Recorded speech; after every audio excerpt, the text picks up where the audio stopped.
साथियों नमस्कार, मैं विनय स्वागत करता हूं आप सभी लोगों का अपने YouTube channel our past and future पर। और साथियों, उत्तर प्रदेश अधीनस्थ सेवा चयन आयोग द्वारा जो परीक्षा कराई गई थी, विज्ञापन संख्या 04 परीक्षा 2019 कनिष्ठ सहायक सामान्य चयन, इसकी टंकण परीक्षा होनी है 23/6/2021 को, ऐसा निर्धारित किया गया है। और दूसरी तरफ, क्योंकि ये नोटिस तो सभी लोगों ने पढ़ लिया होगा, मैं कुछ इससे आगे बात करना चाहता हूँ। हालाँकि कुछ साथियों का कहना अलग है।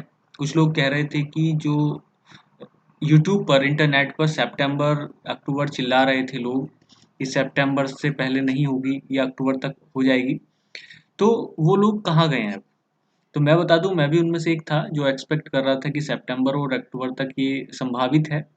लेकिन मैं तो ये चाहता हूँ कि मेरी सारी एक्सपेक्टेशंस गलत हों और मेरे क्या, सभी विद्यार्थियों के एक्सपेक्टेशन गलत हों, क्योंकि विद्यार्थियों ने एक्सपेक्टेशन कर ली थी बहुत आगे तक की।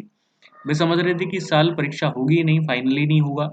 लेकिन मैं तो कहता हूँ कि मेरे सारे एक्सपेक्टेशन गलत हों और ये परीक्षा 2 से 3 महीने में फाइनल हो जाए और ज्वाइनिंग मिल जाए। तो इससे बेहतर क्या हो सकता है?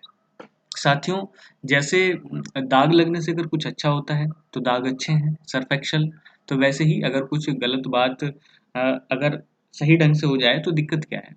तो ये सारी बातें हम लोग करते रहेंगे, लेकिन उससे भी ज़्यादा ज़रूरी ये है कि हम लोग अपना जो टाइपिंग है उसको कैसे कंट्रोल करें। तो जूनियर असिस्टेंट टाइपिंग की हम थोड़ी सी बात करने वाले हैं, 2019 वाले पेपर की।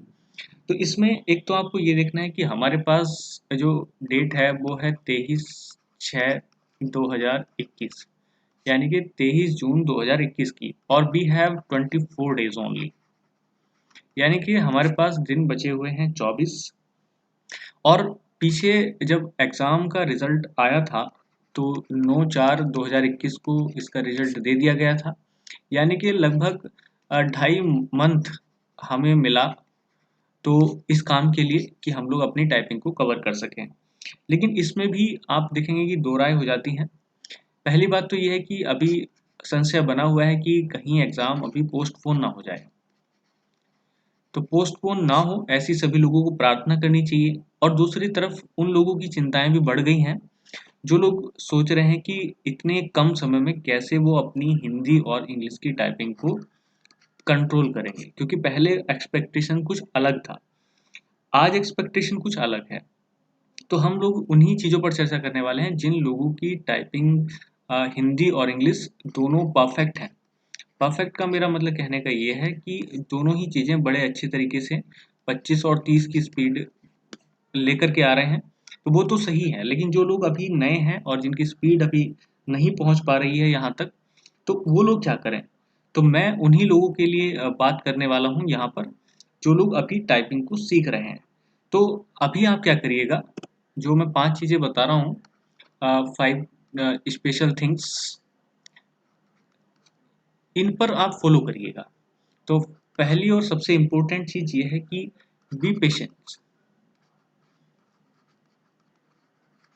मतलब ये है कि आप लोग अपना धैर्य बना कर के रखिएगा और किसी भी स्थिति में आप अपना धैर्य छोड़िएगा मत। यानी कि अगर आपकी टाइपिंग स्पीड कम भी है तो घबराने की आवश्यकता नहीं है। We have 24 days. दूसरे शब्दों में अगर हम लोग देखें तो घंटे अगर मल्टीप्लाई करेंगे तो 24 घंटे से और गुणा कर दीजिएगा, तो इतने घंटे हमारे पास बन रहे हैं। तो अगर घबरा रहे हैं आप तो दिक्कत हो जाएगी। तो पहली काम तो आप करिएगा कि धैर्य बनाए रखिएगा, किसी के कहने से आप लोग अपनी टाइपिंग को छोड़िएगा मत, क्योंकि अगर किसी वजह से आपका यहाँ पर काम हो जा नहीं होता है तो अभी 52,000 या 50,000 जो वैकेंसीज हैं पीटी के माध्यम से, उसमें भी जूनियर असिस्टेंट की टाइपिंग आपको मिलेगी। लेकिन डरने की आवश्यकता बिल्कुल नहीं है। और इसके बाद अगर आपको लगता है कि हमारे पास टाइपिंग कम है और स्पीड कम आ रही है, तो आप एक काम ये करिएगा कि सिंपल टाइपिंग करिएगा। सिंपल टाइपिंग का मेरा मतलब ये है कि इसमें कोई स्पेशल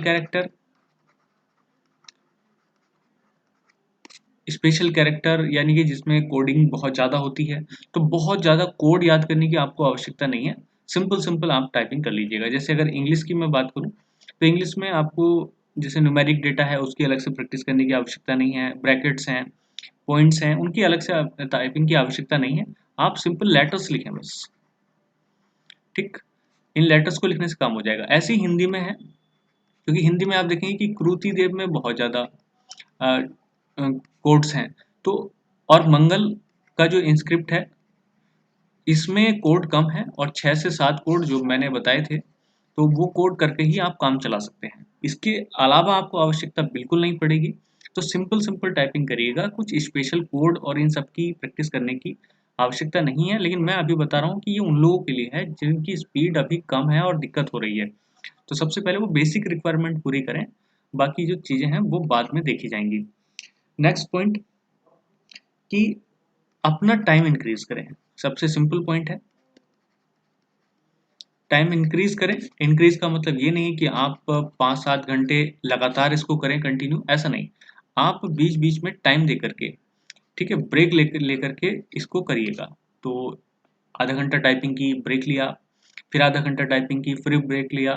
तो इस तरीके से लेकर के आप अपनी टाइपिंग को इंक्रीज कर सकते हैं।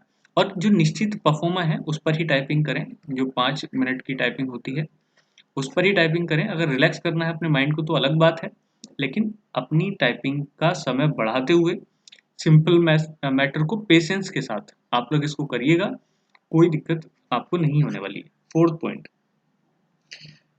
एक चीज आप ये ध्यान रखिएगा कि इसको प्रॉपरली करें। वही चौथा पॉइंट साथ में जुड़ा हुआ है, प्रॉपरली करें इसको। प्रॉपरली का मतलब है कि एक तो वो टाइम इंक्रीज के साथ, मतलब 5 मिनट की टाइपिंग करें। ऑनलाइन जो सॉफ्टवेयर है उन पर ही करें, अब इधर उधर भागने की कोई आवश्यकता नहीं है, क्योंकि अगर आप ऑफलाइन करते हैं और किसी वजह से आपकी टाइपिंग डिक्रीज होती है तो आपको दिक्कत हो सकती है। यहाँ दोनों ही चीज़ों में, अगर आप हार्ड मैटर पे टाइपिंग कर रहे हैं तो हार्ड मैटर पे टाइपिंग करने की आवश्यकता नहीं है, क्योंकि हार्ड मैटर से करने पर आपकी जो स्पीड कम होती है उसमें आपको दिक्कत हो जाएगी। तो अभी अपना कुल मिलाकर के अपना धैर्य बनाए रखना है और विल पावर को मेंटेन करके रखना है। तो आप अपने निश्चित फॉर्मेट में और सिंपल टाइपिंग करिएगा, ज़्यादा कोई नहीं, ठीक है। और पांचवा पॉइंट सबसे ज़्यादा इंपॉर्टेंट है, अगर आप पांचवा पॉइंट फॉलो नहीं करते हैं तो आपको दिक्कत हो जाएगी। तो ये है कि जो अन्य लोग हैं, मैं यहाँ पे लिख नहीं रहा क्योंकि सेंटेंस बड़ा हो जाएगा, बस आप ये समझ लीजिए कि आप किसी दूसरे व्यक्ति की टाइपिंग, उसकी स्पीड, उसकी एक्यूरेसी ना देखें, ठीक है। तो यानी कि सीधा सीधा कहें तो डू नॉट कंपेयर या डोंट कंपेयर एनीबडी एल्स। अगर आप ऐसा कर रहे हैं कि दूसरा व्यक्ति तो 50 की स्पीड लेकर के आ रहा है इंग्लिश, 40 की स्पीड लेकर के आ रहा है हिंदी, अगर इस प्रकार की धारणाएं मन में रखेंगे तो आप होश पोश हो सकते हैं और अपना जो विल पावर है उसको डिक्रीज कर सकते हैं। तो ये सबसे ज़्यादा इंपॉर्टेंट है कि किसी अन्य की तरफ मत देखिएगा, क्योंकि आपको चाहिए सिंपल 25 और 30 का मैटर। और 25 और 30 का मैटर चाहिए तो ज़्यादा हाय तौबा करने की कोई आवश्यकता नहीं है। बस आप कोशिश ये करिएगा कि अगर ज़्यादा ज़्यादा आपको करना है तो स्पीड पर विशेष ध्यान दें, एक बार को एक्यूरेसी पे उतना ध्यान ना दें तो चल जाएगा। कहने का मेरा मतलब है कि आप अपनी स्पीड को 25 से प्लस रखें यहाँ पर, और यहाँ पर ये हिंदी है और ये इंग्लिश है, अपनी स्पीड इनसे ज़्यादा रखें, और एक्यूरेसी को एक बार को एडजस्ट कर सकते हैं। मतलब कुछ शब्द अगर बहुत ज़्यादा कठिन भी आते हैं या कोई कोड बहुत ज़्यादा स्पेशल भी आता है तो आप उसको लीव करके आगे की तरफ जा सकते हैं, वहाँ आपको कोई दिक्कत होने वाली नहीं है। तो इस प्रकार से आप जो सेकंड पॉइंट है उसको ध्यान रखें, सिंपल टाइपिंग करें पहले, अगर आपकी स्पीड नहीं आ रही है तो बिना कोडिंग डिकोडिंग कोडिंग वाले सिस्टम के और स्पेशल कैरेक्टर के, बस सिंपल सिंपल टाइपिंग। तो इन 5 पॉइंट को आप ध्यान में रखते हुए ये सारा काम करिएगा। और एक छठा पॉइंट चाहे तो आप इसमें जोड़ सकते हैं, वो है आपका बिलीव इन गॉड, ठीक है। तो गॉड में आप विश्वास बिल्कुल रखिएगा, ईश्वर करता है, आप लोग उसके एक माध्यम है, तो आप अपनी टाइपिंग को बस करते रहिएगा, जो भी होना होगा या जो भी परिणाम होगा वो आपका जल्दी ही आपके सामने आ जाएगा। बस मैं इतनी सी बात कहने वाला था। तो बाकी इधर उधर की बातों पे ध्यान न दे करके आप लोग ये काम करते रहिएगा। आज की वीडियो में हम इतना ही रखेंगे, मैं कल फिर नए सवालों के साथ, नई चीज़ों के साथ उपस्थित होऊंगा। तब तक आप इसको एंजॉय करिएगा और अपनी टाइपिंग को अभी से शुरू कर दीजिएगा। जय हिंद।